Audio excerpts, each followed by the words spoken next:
Sveiki, su jumis vėlgi esu aš, kineziterapeutas Marius, ir šiandien noriu pašnekėti apie opią problemą, tai yra apie juosmens skoliozę. Ir video pradžioje aš jums papasakosiu apie juosmens skoliozės priežastis. Antroji video dalis bus apie kineziterapijos pratimus, metodikas ir tai, kaip jūs galite savo padėti namuose, jeigu jūs turite juosmens skoliozę. Ir video pabaigoje aš turiu jums dovanų. Turiu nemokamą kineziterapijos PDF knygutę, kurioje jūs rasite viską, ką peržvelgsiu šiame video ir dar daugiau. Tad tie, kurie liks su manimi iki galo, gaus šią nemokamą PDF knygutę, tad likite su manimi iki galo ir peržvelgite video iki pat galo. Nuorodą, kaip gauti šią PDF knygutę, rasite video aprašyme. Tad einame prie reikalo. Ir juosmens skoliozė tai yra būtent problema tų žmonių, kurie labai mėgsta sėdėti susilenkę. Tai yra viena iš pagrindinių juosmens skoliozės priežasčių. Dažnai tai nutinka žmonėms, kurie pagrindė sėdi susilenkę, ar tai vairuoja, ar tai prie kompiuterio, prie telefono sėdi susilenkę. Dažnai tai būna kažkokia tai arba patogesnė padėtis, arba priverstinė darbinė padėtis. Aš, pavyzdžiui, pats stengiuosi visą laiką laikyti tiesią nugarą, nes jaučiu, kad ir man pačiam gresia šitas dalykas, nes aš, pavyzdžiui, kai vairuoju, tai aš turiu savo pavarų svirtį, manualinę pavarų svirtį dešiniai pusėje, reiškia, aš dešinę ranką perjungiu pavaras. Ir aš jaučiu, kad aš dažnai būnu pasilenkęs dešinę pusę. Tada aš stengiuosi sąmoningai laikyti save tiesioje pozicijoje, tiesiu stuburu, net labiau būti pasilenkęs į priešingą pusę, kad tik tai nesilenkčiau į dešinę. Ir kaip nustatoma juosmens skoliozė, tai jeigu jūs atsipalaiduosite, nusimsite maikutę, atpalaiduotomis rankomis nusifotografuosite iš nugaros ir gali būti stuburas vienoje pusėje labiau įdubęs negu kitoje. Kitaip sakant, žiūrint iš nugaros, vienos pusės trikampis tarp rankų bus didesnis negu kitoje pusėje. Ir tą gali akivaizdžiai objektyviai nustatyti tik tais rentgenas, bet mes kaip kineziterapeutai matom, tai galim pamatyti ir iš paprastų nuotraukų, kai žmogus atsistoja iš nugaros, atsipalaiduoja ir nuleidžia rankas. Tad ko reikia vengti? Reikia vengti sėdėti susilenkus į vieną kurią nors pusę. Kaip sakiau, jeigu jūs vairuojate ir jaučiate, kad sėdite pasilenkęs į pavarų svirtės pusę, arba galbūt kaip keleivis sėdite pasilenkęs, pasisukęs į langą, tai stenkitės to vengti ir sėdėti tiesiai. Tas pats galioja sėdint prie kompiuterio, visą laiką stengtis sėdėti tiesiai ir tiesiog matyti save iš šono. Jūs turite matyti save iš šono, kaip jūsų stuburas atrodo. Nes dažnai kiti žmonės mus mato geriau negu mes patys save ir kiti žmonės būna geresni veidrodžiai negu mes patys savo. Tad kiti žmonės pastebi mūsų šitą ydingą laikyseną dažniau. Tai dažnai pastebi mamos ar žmonos, pastebi kaip jų vyrai sėdi susilenkę. Tad dabar noriu gultis ant kilimėlio, pereiti į kitą kambarį, gultis ant kilimėlio ir tada nusifilmuoti pagrindinius kineziterapijos pratimus, ką jūs galite padaryti, jeigu jūs turite juosmens skoliozę. Pratimai labai paprasti, labai lengvi, jums nereikia jokio inventoriaus, tiesiog reikia minkštesnio kilimėlio, kad jūs gulėtumėt ant žemės. Tad kokia yra esmė?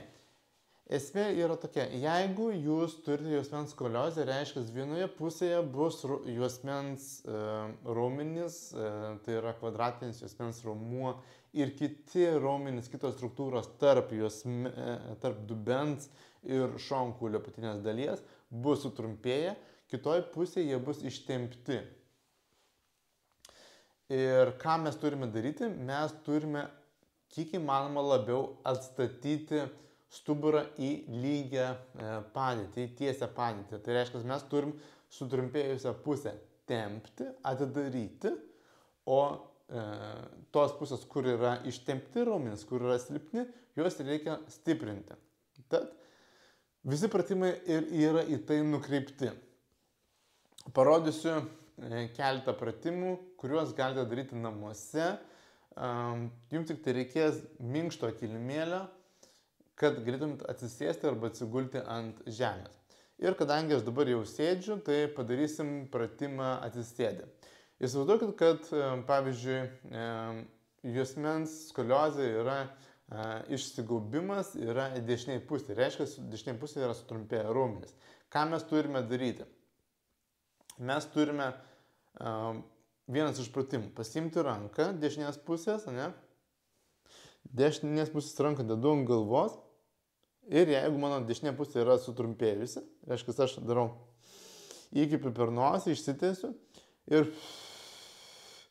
iškvėpdamas per burną aš atidarau tarpą tarp šonkaulių lieptinės dalies ir dubens ir stengiuosi šitą pusę kiek įmanoma labiau ištempti.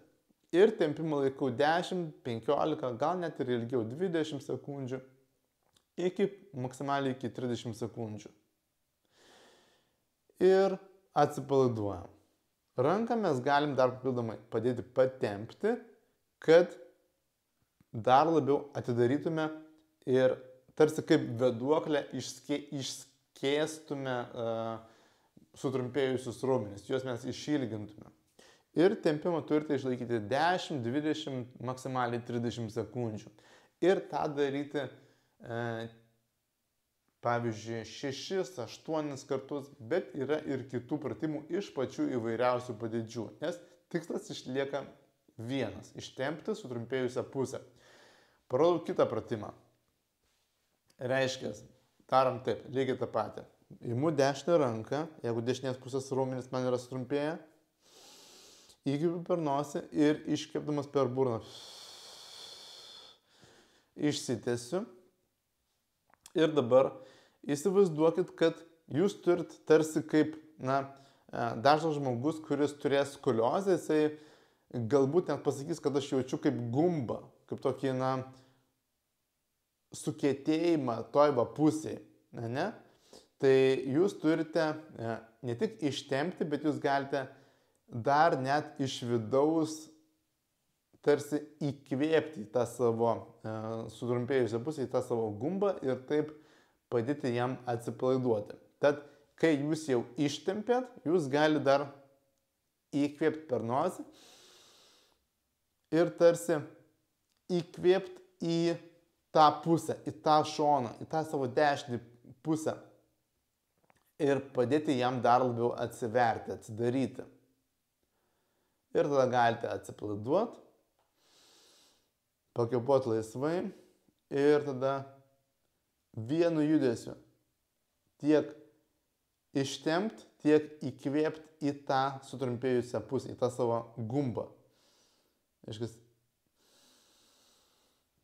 tarsi įkvėpiu į šitą sutrumpėjusią pusę.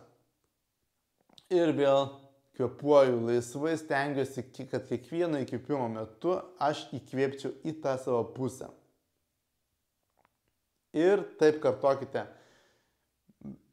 tiek kartų, kiek jums yra komfortiška, patogu, nes jausite, kad su kiekvienu įkvėpimu gumbas tarsi dar labiau atsipalaiduoja.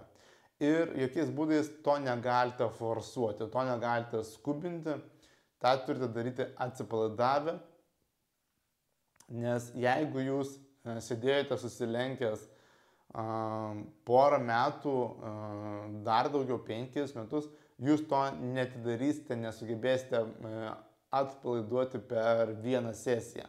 Nors aš kaip tik dabar turiu vieną žmogų, kaip tik su juosmens skoliozė, kur mums pavyko per vieną užsiėmimą, per patį pirmąjį užsiėmimą atpalaiduoti. Tai žmogus net iš karto pasakė, kad po pirmo karto aš jaučiu palengvėjimą.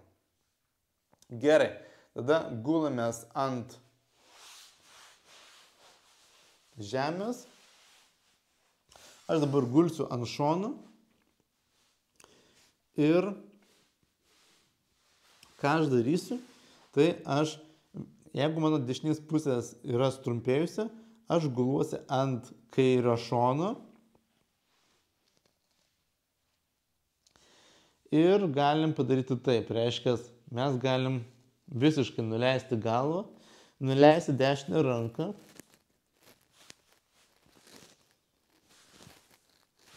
kiek įmanoma labiau atidaryti šitą pusę, kad net tarsi kaip arka būtų, tokia išlinkusi visa. Ir mes galime daryti du dalykus. Mes galime tiesiog išlaikyti tą tempimą 10-15 sekundžių ir pailsėti, arba mes galime dar su ištempimu ir įkvėpti į tą savo gumbą. Ir tokius pratimus darykite 4-6 kartus. Kiekvieną pratimą. Kitas dalykas, ką jūs galite pasidaryti, labai naudinga, labai rekomenduoju, tai galite susukti didelę pagalvę ir padėti po nepažeistą pusę. Tai yra, jeigu dešinė pusė yra sutrumpėjusi, turite dėti pagalvę po kairę pusę. Ir būtent dėti toje pusėje, priešingoje pusėje, negu kad jūsų gumbas. Mano pagalvė šita yra biškai per minkšta, jūs turite susisukti arba storą rankšluostį, arba galbūt dvi pagalvės, dar geriau tinka volas, bet nedažnas jį turite, tad jūsų šita priemonė turi būti pakankamai kieta, bet ne per kieta, kad neskaudėtų. Ir dedame priešingoje pusėje.